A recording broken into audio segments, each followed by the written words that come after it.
All right, welcome to Bleav in Clemson Football with Levon Kirkland. I am Will Vandervort. Thank you guys for joining us today. Is kind of a somber kind of day, Levon. I just got back from Durham. I mean, literally, I got back around 30 this afternoon. Really? Late night, obviously Mm-hmm. covering what happened in Durham.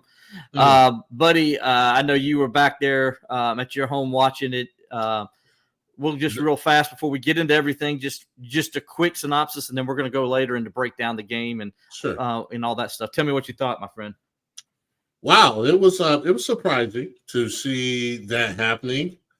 Uh, you got to credit Duke for having a great crowd first and foremost.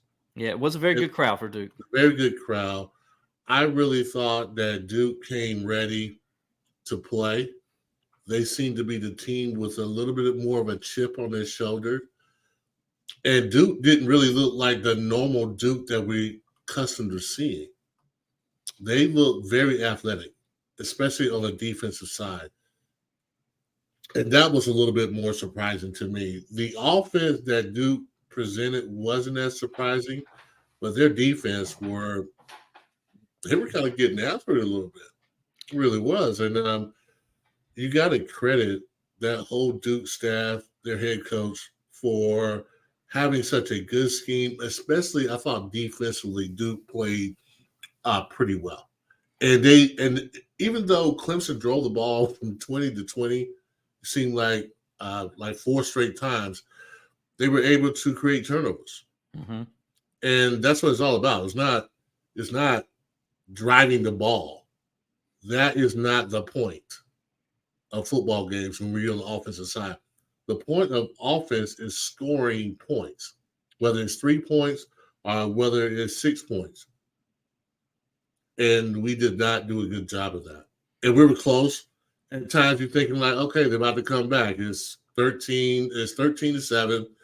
They're at the 1 yard line. Here we go, fumble. Okay, well, we got another opportunity. Here we go, fumble. And it was really tough to watch.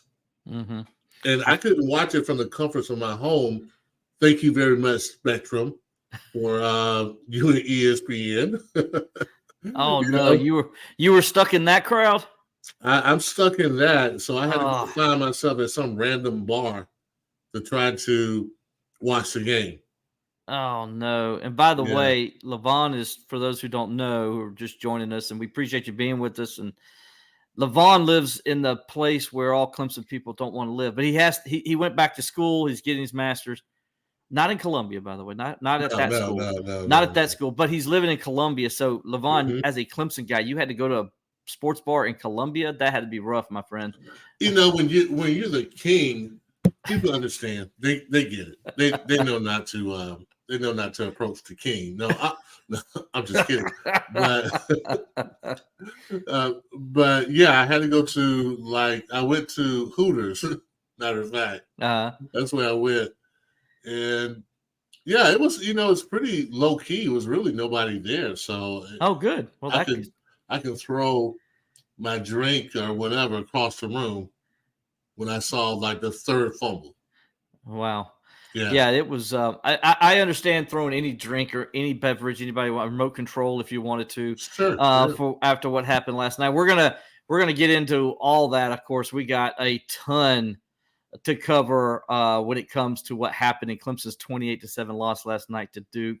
But before we do all that, I want to thank our sponsors, Robert McCray at the Clemson Insider, for helping us out. As you can see, we're on the Clemson Insider's social media platforms. You can find us on YouTube, at Facebook, as well as on Twitter. We're also streaming live on my Twitter account as well, at Steeler Will, and also on my Facebook account as well. So anybody, that's watching maybe all those places, we appreciate you joining us. Just a reminder, we're here every Tuesday at 6:15 p.m. So we appreciate you guys joining us. I know some people have already put some comments in. We're going to go through those here in just a little bit. We ask that you continue to please do those. Send us any questions you want me to ask Lavon, get his thoughts and opinions on something that maybe you're in particular want to know about. We would definitely appreciate that. Also, if you're on YouTube, like and subscribe. We would greatly appreciate that. That'll help us. And also, if you're listening to the podcast, if you wouldn't mind just giving us a download and leaving a comment, we'd appreciate that as well. Thank you all for joining us. And so today's show, we're going to talk obviously about Clemson's 28-7 stunning loss to Duke last night in Durham, North Carolina. We're also going to kind of talk about the little bit about the Charleston Southern game. Not much. We're going to stick mainly to the Duke game. But at the end of the show, we'll have Lavon's pick six, and of course the extra point segment, which will be more questions for you guys and stuff like that as well, as we close things up then. But right now, I want to go ahead and give a shout out to our sponsors, as I already did with the Clemson Insider. Appreciate them giving us this opportunity and platform. Remember, Clemson is your source for all Clemson athletics and recruiting. So go to theclemsoninsider.com and check it out. You'll see my stories there from last night's game and also everything after that we've been putting up after. If you can imagine, we've been busy over there at the Clemson Insider. So it was fun, though, except for the outcome. But it's always fun to cover a game and get to do those things. I'd also want to thank our sponsors over at Tip It Back Sports. Tip It Back Sports is at 215 Pelham Road in Greenville, South Carolina. It's the place to be this football season and every football season. If it's college football you want, Tip It Back Sports has all the biggest games from around the country on their many televisions, including Clemson, South Carolina, and all the games from the ACC and SEC. If it's the NFL you're looking for, Tip It Back Sports has all the Sunday games, and they are the home for your Pittsburgh Steelers action, which is close to mine and Levon's heart as the Steelers open up the season this week. We're both looking forward to that. And hopefully here in the weeks to come, me and Lavon are going to be at Tip It Back Sports to, we're going to be at a game, so you can come say hello to us.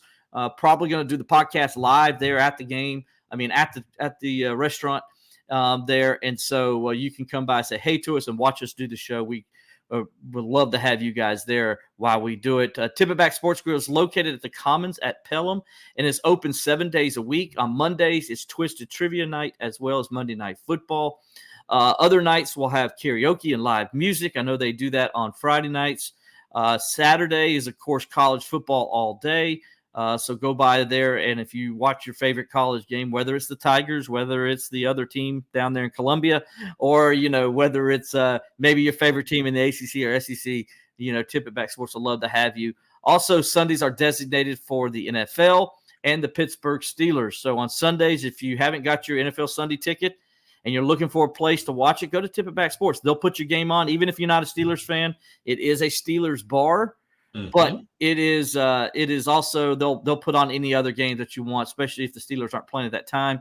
But if you're a Pittsburgh Steelers fan and you're looking for a place to go to Tip It Back Sports. See Tim Cinco, who, like me and Lavon, is a huge Steelers fan as well. So go see him and his team over there at Tip It Back Sports Grill. It's located at the Commons at Pelham. Tip It Back Sports is the place to be for all your college and NFL action this season. And we appreciate Tim and his crew being a sponsor. Levon, second year in a row for they've joined us, and so we do appreciate them. Thank you so much doing that. And so, and again, we appreciate you guys being with us as we get into what we're going to talk about with this game, man.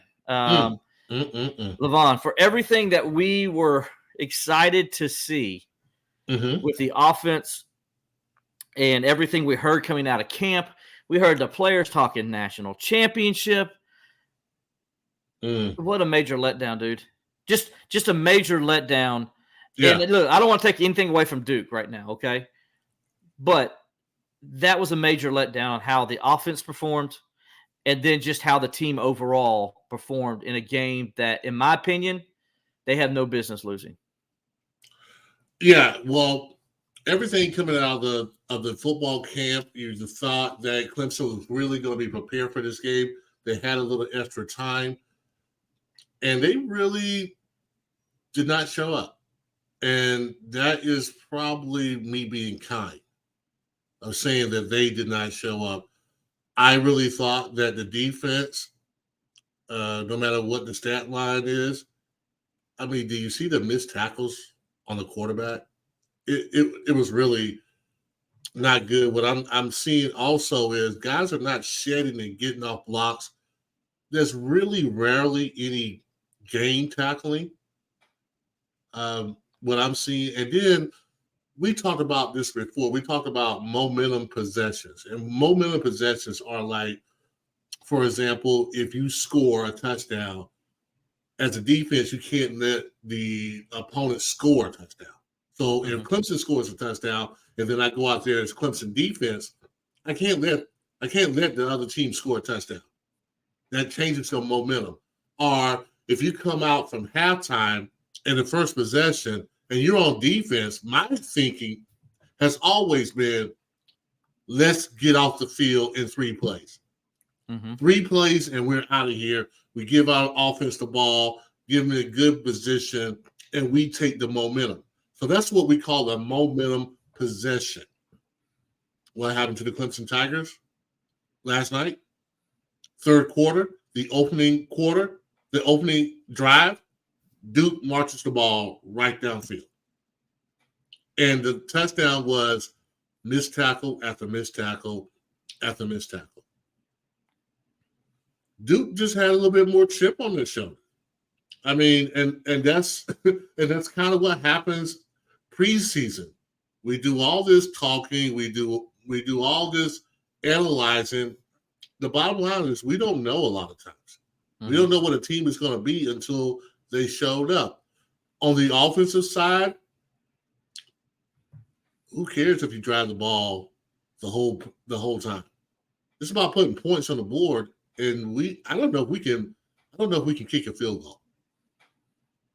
I don't know if we could drive. I don't know if we can hit a big play. Yeah. We got to hold the ball for 12 plays to even get down to the 20. And you know what usually happens? Just like it happened yesterday, a fumble or somebody jumps offside. Usually when you make a team drive that long, the team kind of steps on his toe or shoots himself in the foot. And that's what the Clemson Tigers did. I mean, I saw nothing really going vertical at all. One pass. And then I saw, really, we kind of ran the same formation the whole time when we got down there at the 1 or the 2 yard line. We didn't show them anything different. So guess what they did? Because we had that 22 personnel.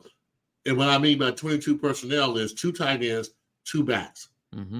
We ran that the whole time. And guess what that does? That condenses the box. So for the defense, you don't have to worry about spreading out. You're right there. They blitzed the A-gaps. That's what they did. They just blitzed the A-gaps, and it was done. I don't care how good you're supposed to be. Like last night, you don't have to worry about Riley getting another job after that performance. No, people are like, oh, well, he may be getting a coaching job. Nah, he's going to be the offensive coordinator for at least 2 years there now. Because what happened last night was just inexcusable. You can't be that close to the goal line with the runners that Clemson has, with what you call the weapons we have. We got a 6'5" legitimate tight end. I mean, we're not going to even throw him the ball. We're just going to not throw him the ball, especially in the red zone situations. So Duke came really prepared. They played their butts off. And Clemson came in there, and they were sleepwalking. And the thing also, I think we need to know that in the last 8 games, we're like 4-4. Yeah, or 3-4 if you want to just say the last 7. Yeah. Clemson's got a losing record in the last 7 games. We got a losing record, yeah. Not even average. And a bunch of turnovers.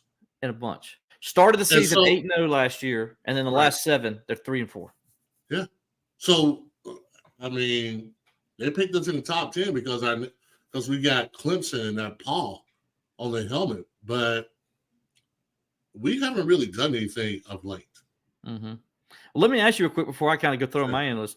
Are they worthy? Are they worthy to have that Paul on their helmet? Because you remember how in practice you guys don't wear the Paul until you earn it, right? Are they worthy, Lavon, right now to wear that Paul? Coaches and players, not just players. I don't think so. I think that we're living off the past. I'm gonna tell you what I see. There's only one or two guys, in my opinion, that really want it. And we have no dogs on our team.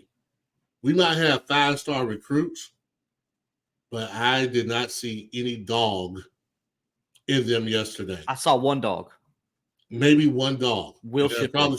That's Will Shipley. Yep. The other guys are just living off of their recruiting or their last name or whatever the case may be. Mm-hmm. They're not dogs. They're not getting open. They're not game tackling anyone. It's always one-on-one tackling. Yep. And the reason why it's always one-on-one tackling, because it's not enforced. It's not. I Bleav that whatever a team is, you reinforce what you are. It seems like we want to make sure we get the play right or the scheme right, but we're not doing some of the fundamental things that football teams do. Mm-hmm. And we don't bring intensity. We don't run to the ball. We don't beat our one-on-ones, whether that's offense or defense. Those foundational things you do to win games, we don't do. We're too busy trying to scheme and trying to look good and do this. Let's run this play. No, let's do some blocking, tackling, catching the ball, that kind of stuff. Let's do that. Let's become a more of a nasty team. And we're not that because it's not emphasized. I like that you said there's not enough dogs. Nope. And I totally 100% agree with you. I think offensively, Will Shipley's the only dog on the team offensively. Right. Yeah. And I'll tell you, I'm going to give you an example. This stuff, that we're privy to after the game and stuff we see. We didn't get to talk to Will Shipley last night, and I can tell you why we didn't. Because I don't know what was going on in that locker room while Dabo Swinney was having his press conference, but we're out there waiting for the players. Will Shipley was pissed. He came out of the locker room still wearing his football pants. The rest of the team most of the team's dressed and they've loaded the buses. Will Shipley comes out of the locker room still wearing his his white pants, football pants, and a t-shirt. And Lavon, he came out and paced back and forth out there. Mm-hmm. Wasn't going to talk to the media. He had no intentions of talking to us, which is fine. We totally get it. He was mad. You could tell he was mad. I don't know if something was said in the locker room that he didn't agree with and he had to go out to cool off, or he's just mad by the way they played, or a combination of both. Because he takes it serious. Will does not like to lose. He's a very competitive guy. Mm-hmm. And Will knows, as every Clemson fan on this thing and every Clemson fan out there knows, you don't lose to Duke. It's unacceptable to lose to Duke even once. If it happens and you lose by a field goal, or you lose like you did, Lavon, with your team in 89 and some crazy stuff happens and y'all lose by 4 points, okay, you don't like it, but it's a little more acceptable. Right. Lavon, you don't lose by 21 points to Duke. And here's why I say that. No Clemson team has lost to Duke by more than 3 or more touchdowns since 1936. Yeah.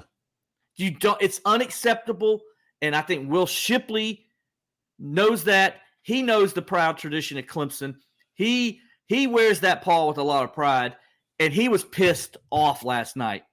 And I was glad to see it because he is one of the leaders of the team. I'm glad to see how pissed off he was, but at the same time, I didn't see that from his other teammates. I didn't see it. You really didn't see that from the other guys, because I think in a lot of ways, no excuse, I don't know if they took Duke for granted. But Duke, if you look at Duke last year, that was a pretty decent team. And we said that. We said that. We said if Clemson messes up, they would lose this game. We said that. We said that this was going to be a tougher game than everybody else out there expected. Mm-hmm. And we played into it. And it's because guys are not really taking ownership on the field. They're not making plays. And don't give me this whole, we got a veteran team. You know what? I wish it was the NFL, because some of those guys deserve to be cut today. We're talking football. Mm-hmm. I'm not talking about how good a kid is or a scholarship or graduation or any of that. But mainly football-wise, oh, man, they should have went straight to the football field after they got back from Durham and practice. Mm-hmm. Absolutely. I mean, I know today we can't do any of that. Only 20 hours, says the NCAA. But as a football team, and you're trying to win games, they deserve to be out there practicing after they got back from Durham last night. Especially after all we heard since August was they're going to win a national championship. They came back to win a national championship, and they're one of the best teams in the country, and they're going to go prove it. Well, you know what? Talk is cheap. Talk is very cheap. Because you didn't prove anything. Last night, all you proved is that Duke's a better football team than you. And you got a lot of work to be done. A lot of work. And guess what? That offense was disappointing at best. So disappointing. And the defense, you got players, but we don't do some of the little things that Levon, they gave up. After after that fumble where Cade Klubnik, and I give Cade Klubnik credit here for just hauling butt down the field and making that tackle to save the touchdown on the fumble, on the Moffa fumble. They got the ball at the 33. If you're a defense, you just saw your quarterback do that. And yes, it's frustrating. You've been holding the game the whole time and keeping them in it. But at that point in time, you needed to have your quarterback's back right there and go get a stop and get the ball back to the offense and give yourself a chance to win it. But Levon, they rolled over. Oh, yeah. They rolled from that point over. Yeah. The Clemson defense rolled over, and Duke dominated the line of scrimmage after that. They tapped out. They did. They tapped out. And no excuse for that either. And that's what you're not normally used to when you think about Clemson and its recent history, that they usually find a way to win games. And this time it wasn't, especially the first game, especially the opponent that you're supposed to beat. And they go to Duke and it just kind of sucked. I mean, it's kind of bowed down. It's disappointing. It really is. I mean, like I said yesterday, I am not seeing guys get to the ball. I'm just not seeing that. I'm seeing one guy make the tackle, hopefully if he can get off the blocks. Guys can't shed blocks. That's what you got to emphasize, that kind of thing. We didn't get one we got a fumble, but honestly, we don't get a lot of turnovers. We don't cause a lot of turnovers. You know why? Because I guarantee it is not emphasized. They're not playing. We're too busy trying to stop everything that they do instead of saying, you know what? We're just going to line up in cover 2 or cover 3, and we're going to smash these fools. I don't care what the call is. I'm going to make a play. There wasn't. Will? What's that? Every play, every scheme that's ever been invented, guess what? They all work and they all don't. They all work. So listen to me, people. They all work and they all don't work. What's the difference? Is the players. That's it. It's the players that make a bad call, because as a coach, you may call the wrong call. You don't get it always right. But my dog, Levon Kirkland, don't worry about it. He's going to come off the edge. He's going to make a play. Don't even worry about it. He might even, his freshman year, he might even drop when he's supposed to rush, make an interception, and run it back to the 3-yard line. That's what players do. The problem I'm seeing wrong with Clemson's defense, and we saw it last year, and it's continued on to this year. I mean, Clemson's got great individual players. They do. They got guys that are in the NFL, but what we're seeing is they're not playing collectively. Nope. They're playing individually. So if you look at last night's stats, you see Barrett Carter with 9 tackles, couple tackles for loss, forced fumble. That's great. Had a good game. But what happened? We saw Andrew Makuba, 7 tackles. I thought he covered well for the most part. But what happened? You see Barrett Carter, 6 tackles, a couple tackles behind the line, but I also saw from Barrett Carter 2 blown coverages on the wheel route, and I saw him, lose the grip of the quarterback and allow a 44-yard touchdown. So my point being is this, is like you're not seeing like the defense saying, that a boy kind of thing, where the defense rallies to the ball and then they all get up together and they're high-fiving and they're fist pumping and they're enjoying the moment together. We don't see that from the Clemson defense, and that's a lack of energy, right? Right. And when your defense is not playing with energy, your defense isn't playing. No, on defense, you got to be intense. You got to be intense. And if you don't bring intensity to the game, you're going to be in trouble. I don't care what the rules are. Forget the rules. We're going to play defense the way we play defense. We'll let the referees call pass interference or whatever like that, but we're going to make sure that when you leave the game, you're going to be bloodied up. And if you don't like that kind of talk, well, I'm sorry. Yeah. It is Bleav in Clemson football with Levon Kirkland. And that's how football is supposed to be played. Mm-hmm. Especially because me and my man Will, we are defensive guys. Amen. And when we see defense like that, it's like, well, how are you going to win games?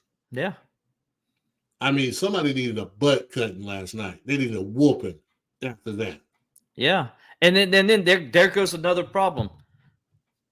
Whoever on the sideline is doing the butt whooping, do we have anybody challenging these players? It's one thing you want. Yes, you don't need to be their friend during the game. No. You need to coach them, right? Yeah. You need to get in their face. You need to challenge them. What are you doing? Now, one thing I'll say, Coach Sweeney does that. We see that all the time from Coach Sweeney. But is his assistant coaches doing that? He's not supposed to do that. That's why I suggested that, and I've been around the game enough. And what you have to understand is a guy like me, I'm what you call a OG, a street guy. So if you ever on the football team, I can tell you where to hide the shank. I can tell you how to get a guy, how to pay him back. I might not know all the schemes, but I know enough of a scheme. You got to get in guys' face and be like, what the heck are you doing? Mm-hmm. We don't have that presence. Brent Venables, we had that presence. And he commanded that our defense play a certain way. What did I say, Will, the last couple? I thought that Wes should be up top because Wes is a smart, he understands schemes. He knows what people are trying to do. And I think he needs that bird's eye seat up top to see what they're doing. You can relay what you want. That's why you got headphones. Mm-hmm. I don't think he's really that effective down on the field. I just don't. Yeah, I don't disagree. I love Wes. I work with Wes. Wes is a cool guy. I really like Wes. And I really want him to do great. But boy, our defense, they missing some gritty stuff. We're missing the point of playing defense. You can, like I said, you can have scheme. You can know what coverage to call when they line up in that situation. But guess what? You don't really know what they're going to do. They can do something different. They can be in this formation and they can run something totally different than what you saw on film. So you got to play in and out. But when guys are not getting off blocks, there's no rally to the ball. There's no sense of dog out there. Then it's just guys making individual plays. And that's the disappointing thing about it because it's not emphasized. No, and then when we flip it over to the offense, and first of all, man, here's the most frustrating thing. Like, Lavon, we've watched football our entire lives, been a part of it our entire lives. Have you ever seen a game where 4 times they get down in the red zone and they don't score a single point where these crazy things happen? You get to the 1 yard line. You have a procedure penalty. Then your quarterback, look, he's going to score a touchdown. He pulls the ball out. He's going to score a touchdown, and he just trips over the 12-yard line. Just falls down. Then the next play is incomplete. They go to kick it, and the kicker kicks it straight into the head of a defensive lineman.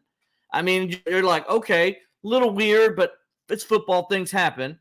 Then you get the ball back, and you go down the field again, and you get to the 7-yard line, and you got first and goal at the 7, and then you fumble at the mesh point because the quarterback's trying to pull it out because he saw what the defense did there, and he's trying to make a play. I get it, but he probably should have just ate the ball there. Let Will Shipley eat the ball there instead of pulling it out. Will's trying to hang on to it.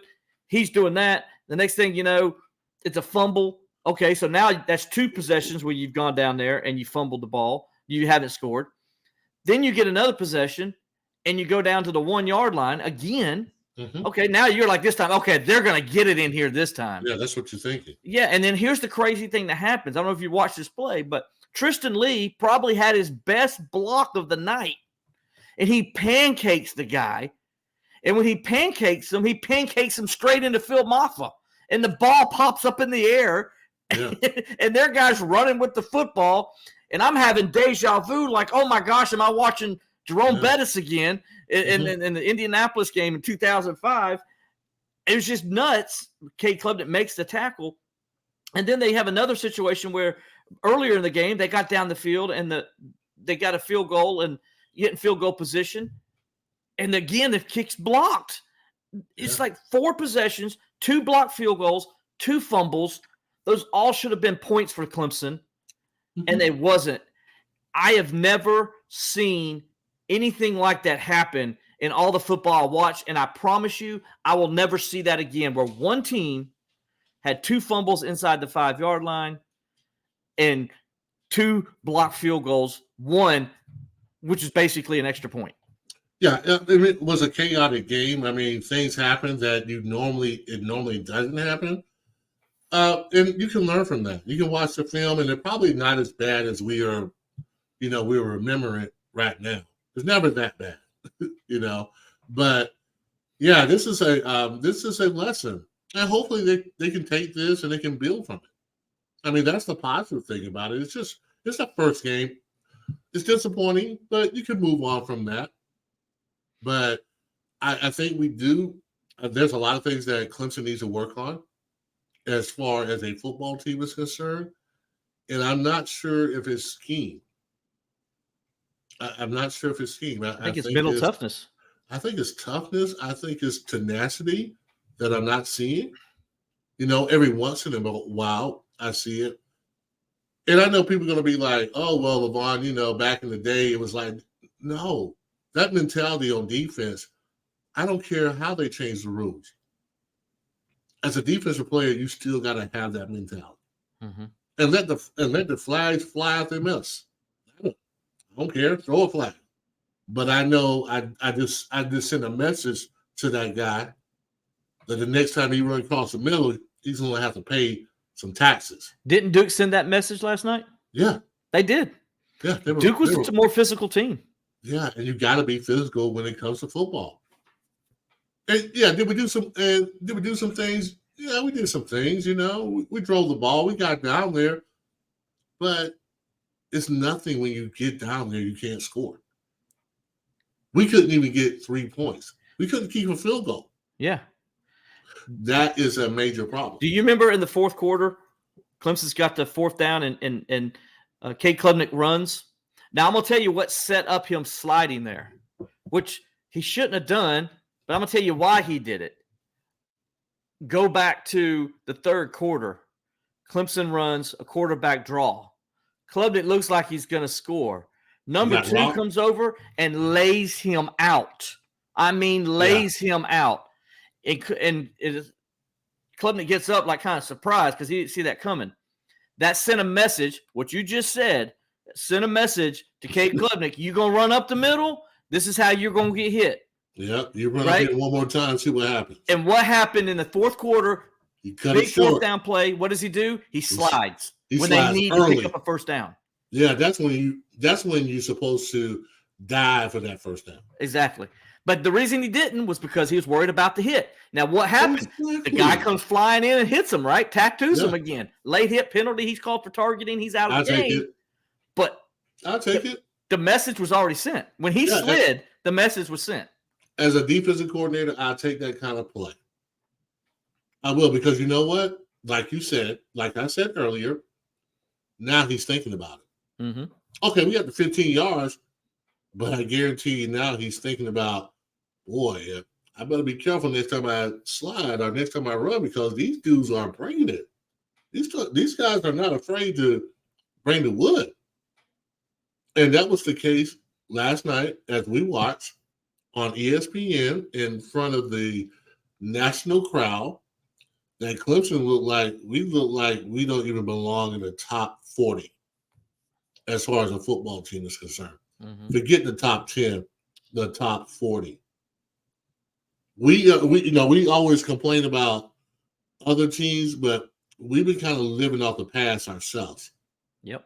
And we're playing guys, to be honest with you, if this was the NFL or whatever like that, our next offseason, somebody don't even come back. Seriously, some guys don't come back. And I don't really like to talk badly about players, but I want to win as well. And I want players that's going to help us win. Some of the guys that we got on that team, they're not helping us win. I don't care how old they are. I don't care if they're got experience. Give me some young, hungry dogs.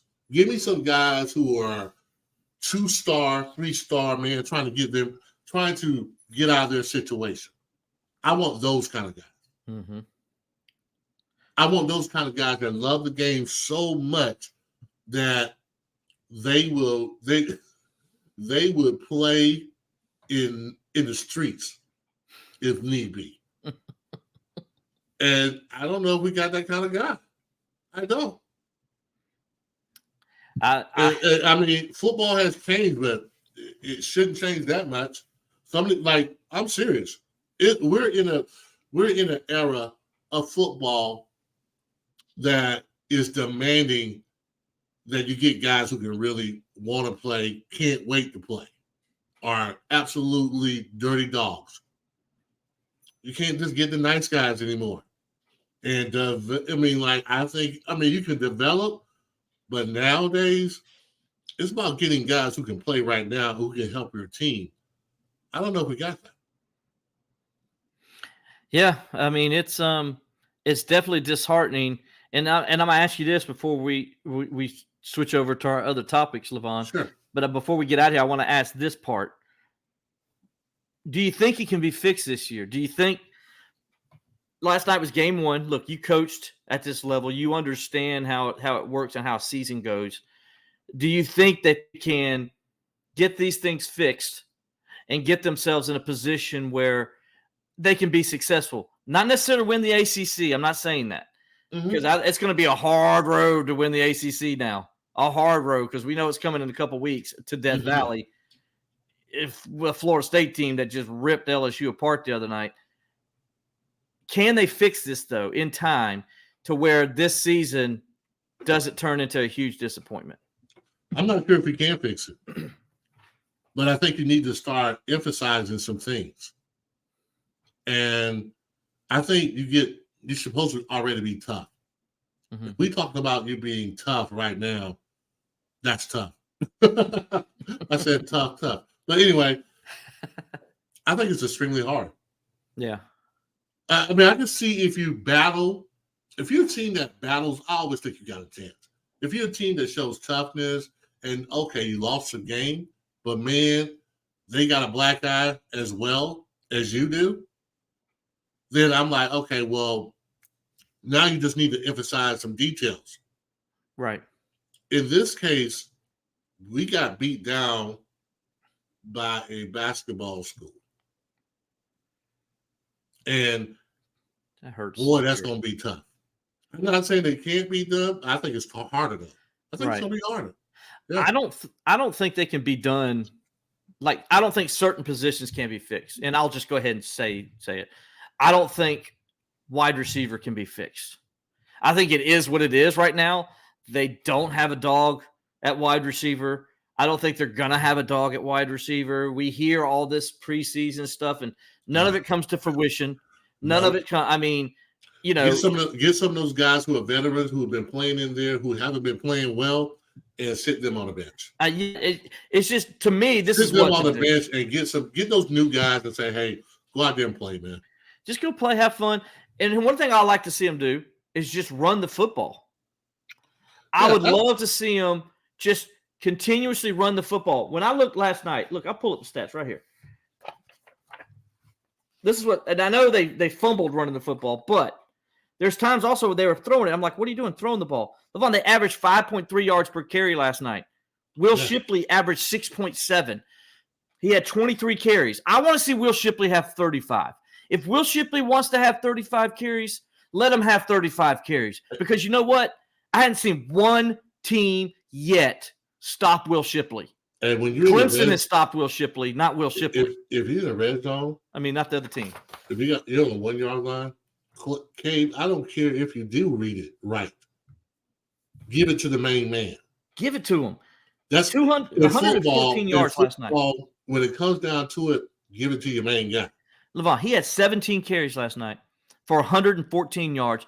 Didn't have one carry didn't have one negative carry the entire night. Yeah. So why are we not giving him the ball? Give him the ball 25 times. Garrett Riley, are you listening to me? Give that man the ball 25 times a game, and I guarantee you're going to win 90% of those games. Last night, if they just would have kept giving him the ball, feeding him the ball, I think Clemson wins. And you tell him, as an offensive coordinator, you tell, yo, dude, we leaning on you tonight. Your wide receivers suck. You tell them, we leaning on you tonight. Now we're gonna give you the ball now. Make sure when you get an opportunity to get some rest because we're gonna feed you all night long because we need you right now. That's all you got to tell a good player now. When he's a good player, that's all you got to tell him. Hey, dude, we need for you to come through. You got to make something happen, and we're not doing that. I'm telling you, defense is so disappointing to look at because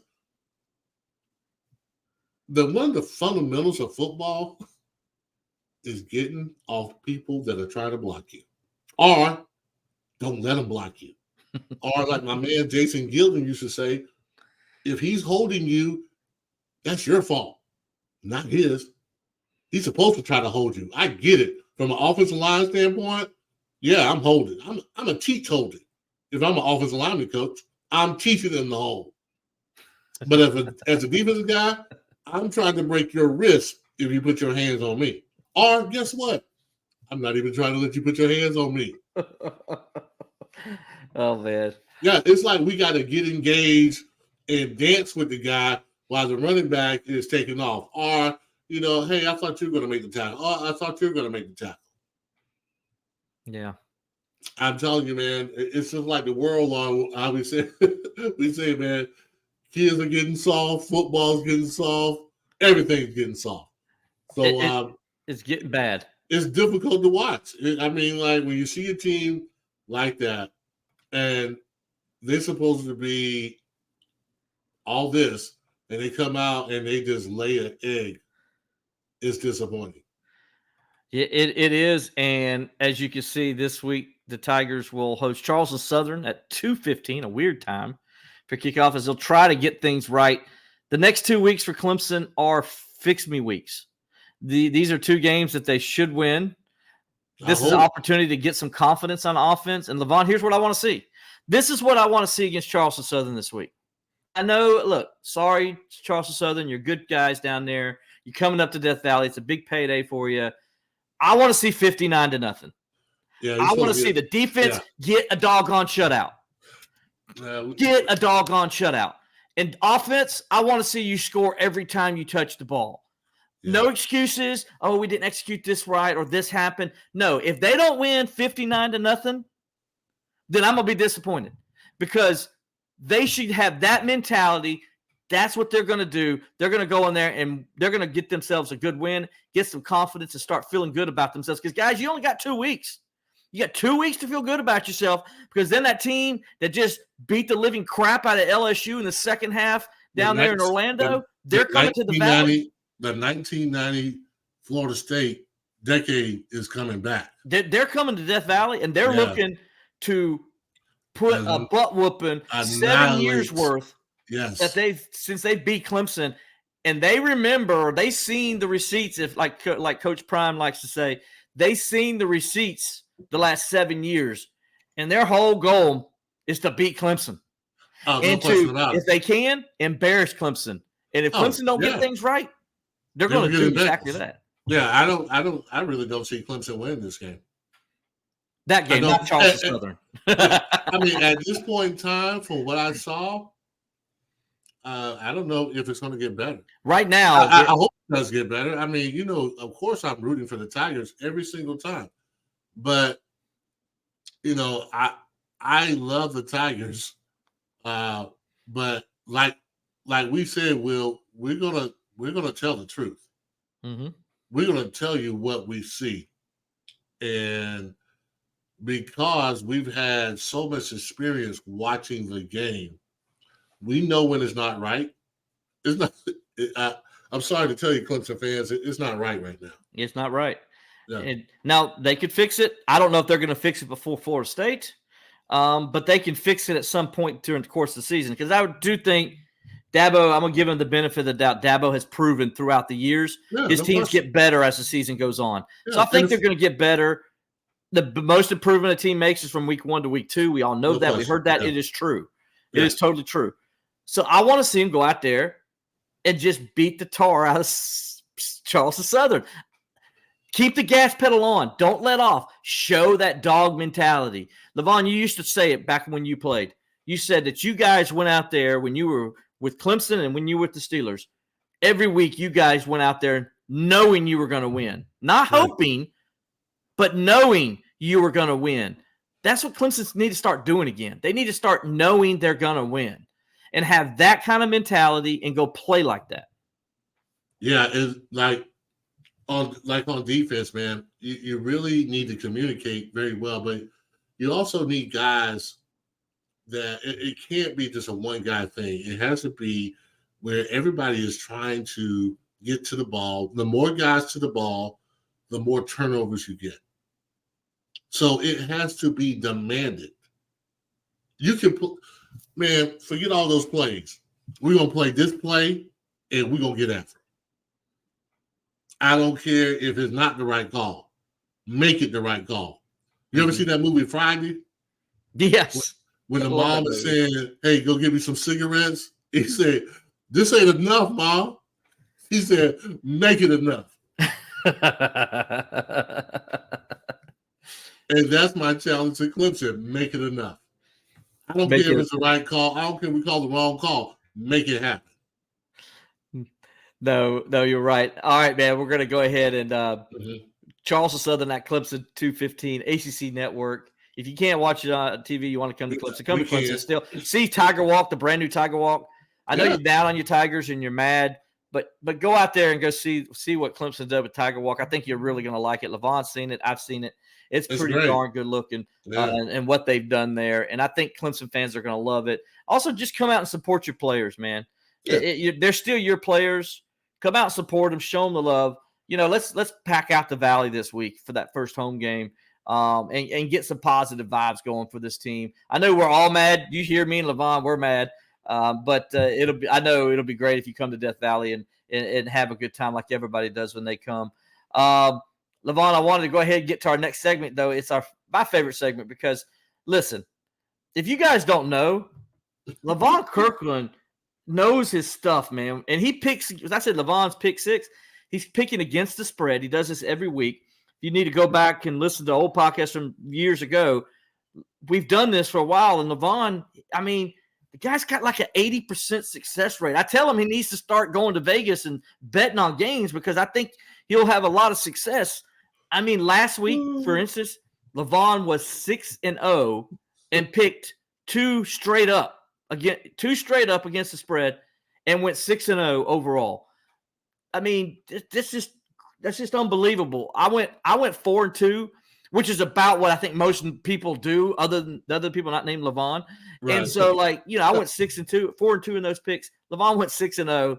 Last year he killed me. I was like 50%. He was like 80%. Wasn't even close, and already started off the year doing the same thing. So it's a fun segment we like to do. The funny thing, Will, tell them the funny thing. Tell them what I don't like doing. Lavon hates picking. He hates making picks. I force him to do this because I know you guys want to hear it and see it. So that's why I do it. Because because I play the game, I've coached the game. Your mindset is always, well, you never know what's going to happen. Right. But this is fun, and it's kind of fun when you're winning. I like the fact that I'm doing well in it, but it's not one of my favorite things in the world to do. Well, let's get started. Let's get started. We're going to do this, and then we're going to answer a couple questions. And I appreciate all you guys. Continue to bring the comments. I appreciate you guys. You've been commenting the whole time during the show. By the way, thank you. We appreciate the kind words that you've given us out there. We do appreciate that. And we're going to go through and answer some of the questions that are asked out there or comments and bring those up to Lavon before we get on out of here. So stay tuned and just hang on for that. We'll go ahead and start off these pick six, though, Lavon. Number 10, Notre Dame at North Carolina State, arguably the game of the week in the Atlantic Coast Conference. Notre Dame is a 7.5-point favorite. So what says you, oh, Swami? Well, I don't think that North Carolina State is going to cover. Okay. Yeah. I think now that the quarterback that was at Wake Forest is now with Notre Dame, and I think that's what they have been missing. They run the ball pretty well. They got a great offensive line. I don't know if NC State is ready for that. But also, guys, I don't really know, but I think that Notre Dame, I don't think NC State's going to cover. Yeah. I agree with you. I think Notre Dame just so big up front on the offensive line. Yeah. They got one of the best defenses in the country. I think they can fly to the football. They're physical. Notre Dame's a good football team. Sam Hartman is the piece they needed, and he completes them. They still don't have the skill players at wide receiver, I think, to be a national champion. But I think they got enough to where they can get to the college football playoff. We'll see when they play some big games here in a few weeks down the road when they got to play Ohio State here. Same week Clemson plays Florida State. But right now I'm with you. I think I like Notre Dame minus the 7.5. Number 12, Utah at Baylor. The Utes are Baylor is getting 7.5 points here. So the Utes are favored by 7.5. I like Utah. I think that Utah, I saw them play against Florida. Utah is a really good team. The backup quarterback in dominated Florida. Yeah, and I saw Baylor and they were struggling. Not saying that's going to happen in this game, but I just think I like Utah to cover on this one. Yeah, Baylor was next to Clemson, was the second most embarrassing team of the week, or disappointing team of the week, I should say. That was a disappointing performance by them.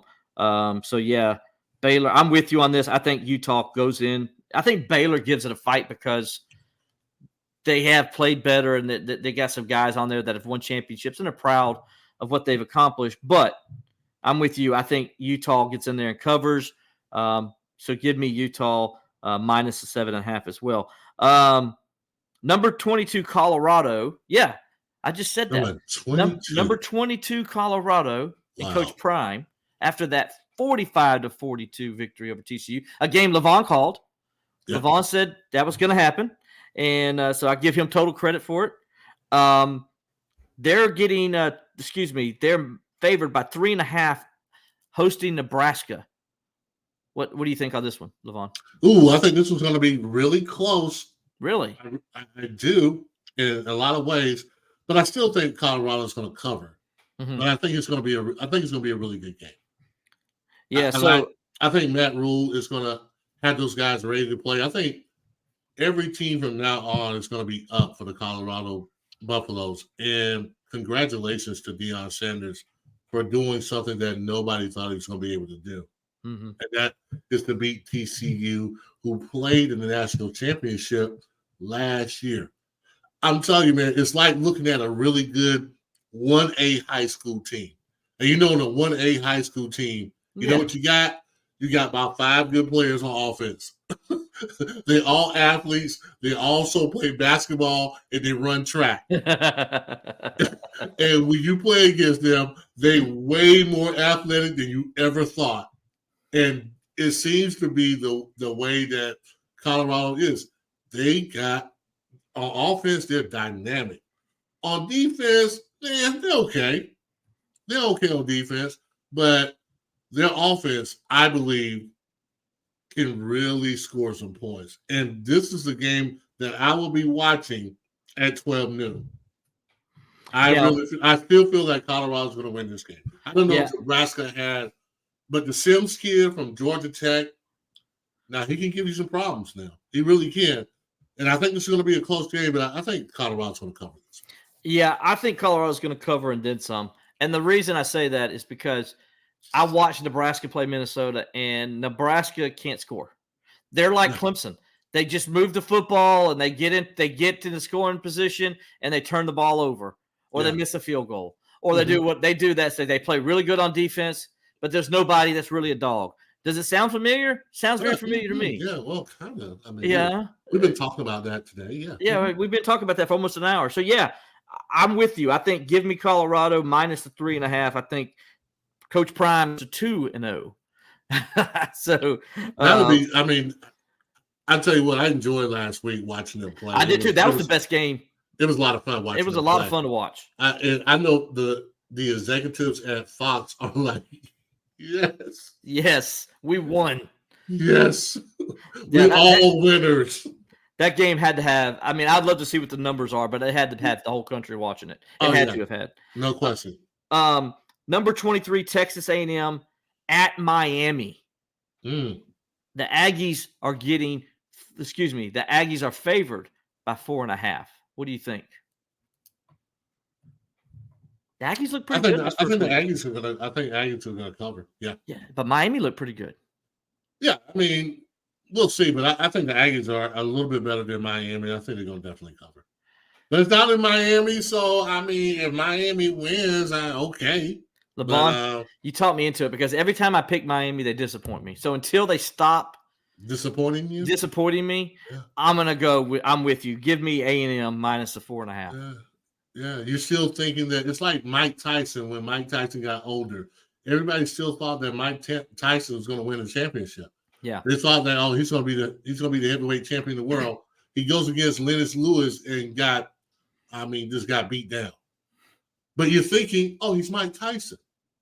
He got a puncher's chance. Yeah, you got a chance. Miami is like that. Everybody still remembers the U back in the day, so they always think that Miami has a shot. But not this time. We'll see how Jimbo Fisher and his Aggies do in that game. Should be a pretty good game, though. I think it'll be a good game. This is a game I think is going to be better than people think. App State at number 17, North Carolina. The Tar Heels are an 18-point favorite coming off that big win over the Gamecocks where they just dominated South Carolina in the second half, similar to what Florida State did to LSU. Those guys. Yeah.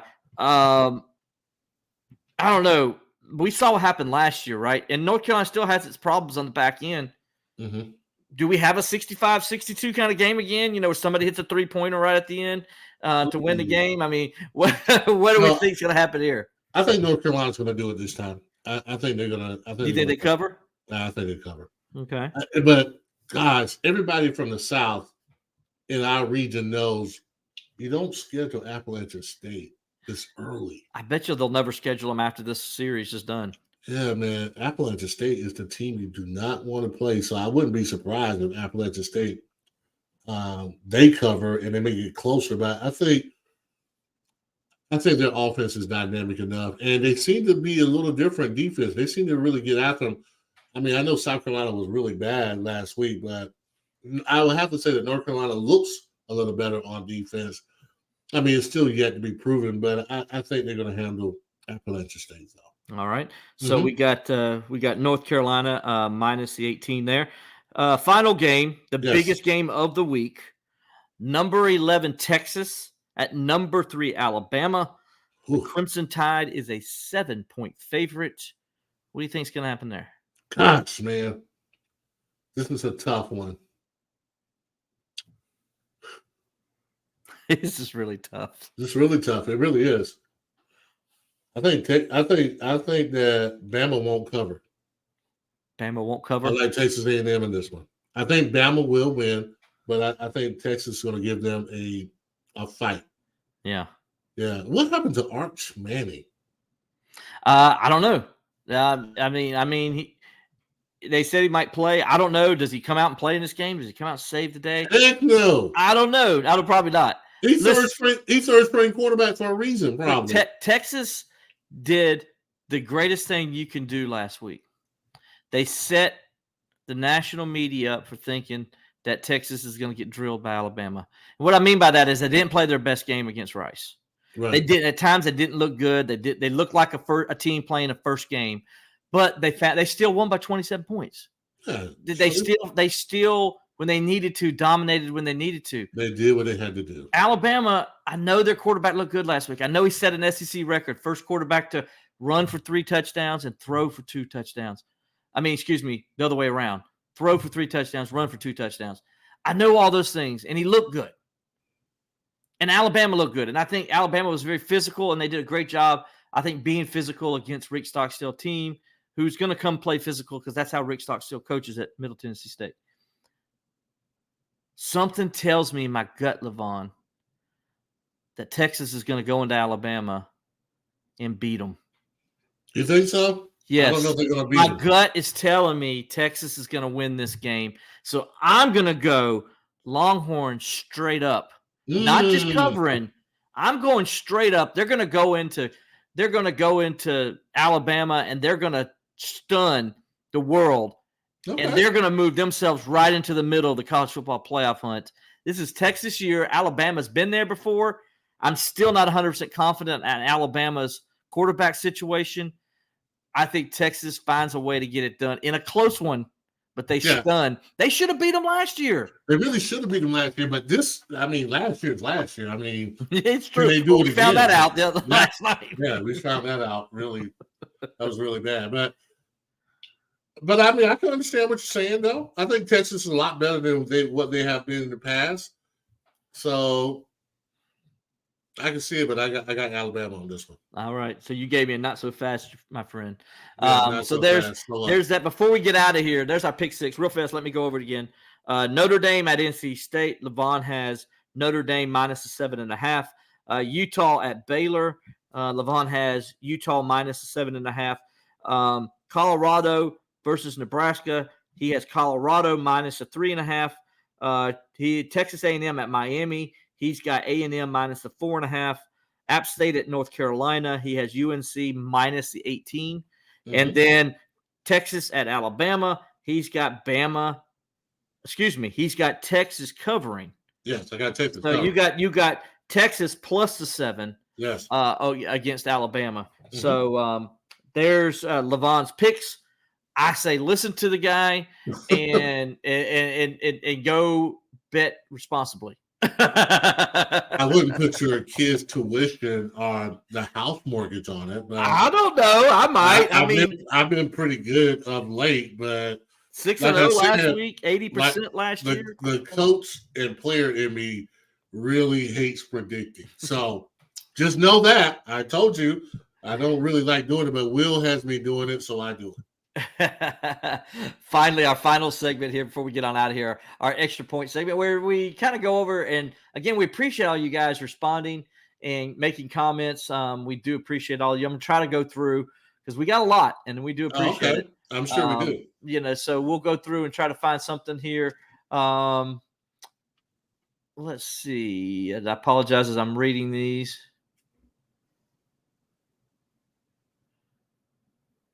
Levon, do you think the Clemson should keep the first team in? How long do you think they should keep the first team in against Charleston Southern? Until domination happens. Do you think they should play him though longer? Because maybe this person's saying maybe they should keep him in longer because they need the practice. Yeah. Okay. So you agree? The same thing. Yeah. Yeah. Yeah. They need the reps. And I think that's the one thing about college football. You don't get to play another team before the season. And so you don't really know exactly what you're getting. But, yeah. Well, I mean, do you think they deserve to sit? This is not Deshaun Watson or Trevor Lawrence or anybody like that. That's not those teams. Mm-hmm. Nah, they play all the way to the fourth. Yeah. I think they need to keep them to the fourth quarter. Yeah, they play all the way to the fourth. I think they should play through 3 quarters, no matter what the score is. Yeah. And they should practice as much as they can to get that confidence up. I really believe that. Yeah. Yeah. Matter of fact, they probably should play the whole game. And you just put guys in there. You know, you sub them in and out. But do you watch last night? If you watched last night, they need to be in there getting those reps. Sorry. I think they agree with you. Yeah. Let's see. MJ Burton, he wants to know, should Clemson start, and I think me and you both agree with this, should Clemson start really looking for people in the transfer portal and just stop going and saying you want to not go in the portal? Because I think Clemson's getting passed. What do you think? They're getting passed up because you got a team like Duke that look way more athletic than Clemson did. You know why? Because now you can pick players that are ready-made to come and play and help your team. It's free agency. What NFL team you know that doesn't do free agency? Right. They all do it because it's a part of the game. Now in college football, the same as with the transfer portal. You got to be able to use it. You can't just ignore it. Oh, I don't want to do it. No matter how much it is not your way and it hasn't been your way and your way has been working, it is different now. Teams don't have to build teams anymore. They can just pick and choose guys. Mm-hmm. So you got to use the transfer portal. All right. Justin Kirkland. Oh, Justin, what's up, buddy? What's up, family?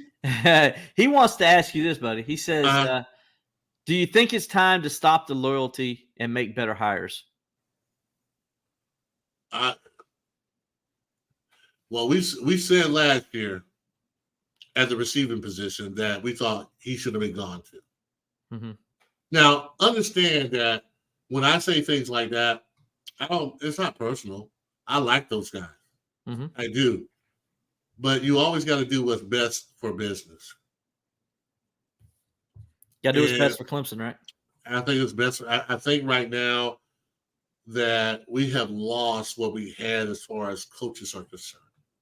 At one point in time, I mean, we had the band, we had the coaching staff. Now, not so much. So, yeah, that's probably a part of it. Yeah. Well, let's see here. What we got here? Maybe 1 or 2 more questions.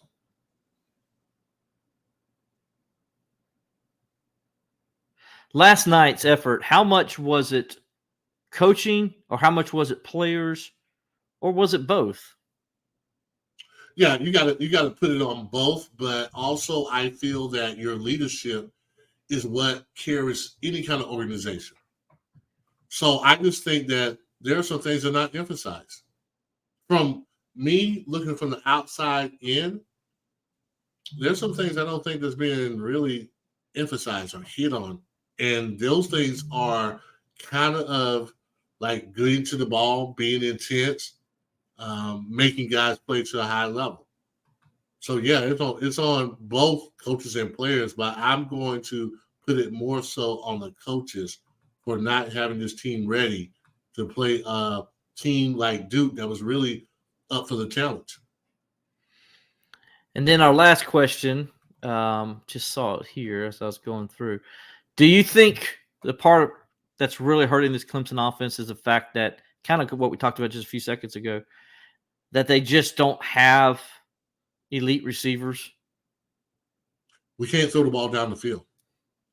When was the last time in the last few games have maybe the ACC tournament, we did that, ACC championship game, but we don't throw the ball down the field.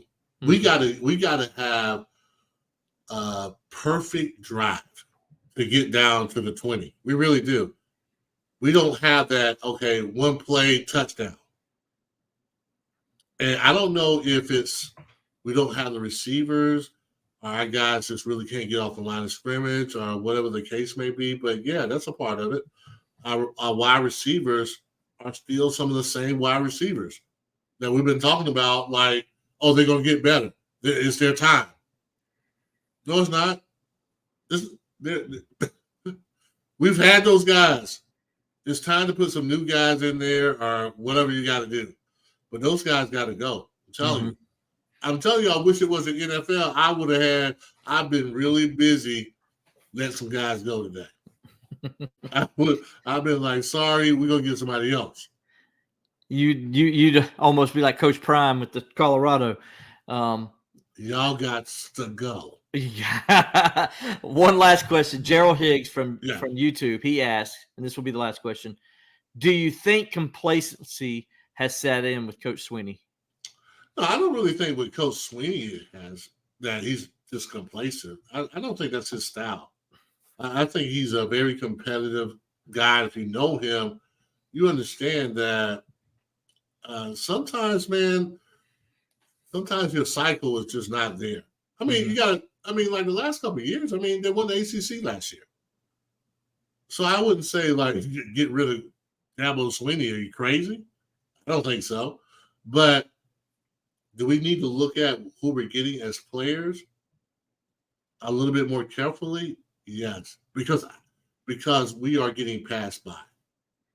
Yeah, we got passed by Duke yesterday. Duke looked way better, more athletic, more like they have been the team that won the ACC than what we have. Mm-hmm. We have got to do a better job of evaluating players and getting players. And if you keep losing, you don't get the top players. That's right. So something needs to be done. Maybe you do it old school, man. Maybe you go discover guys like Ed McDaniel, Dexter Davis, guys like that become ball players. I don't know. But, yeah, I just think that we're getting passed by as far as our personnel is concerned. Yeah, and last thing, I think what's missing right now, for at least what I saw last night is missing, is that mental toughness and physicality. They weren't there last night. No, it wasn't there, and that's the disappointing thing because, the game of football has always been about physicality. Mm-hmm. If you don't bring physicality to the table, then you're going to probably lose a lot of games. Yep. Absolutely. And that's what happened last night. That is it. So, and that'll do it with us. We guys appreciate you joining us on Bleav in Clemson Football with Levon Kirkland.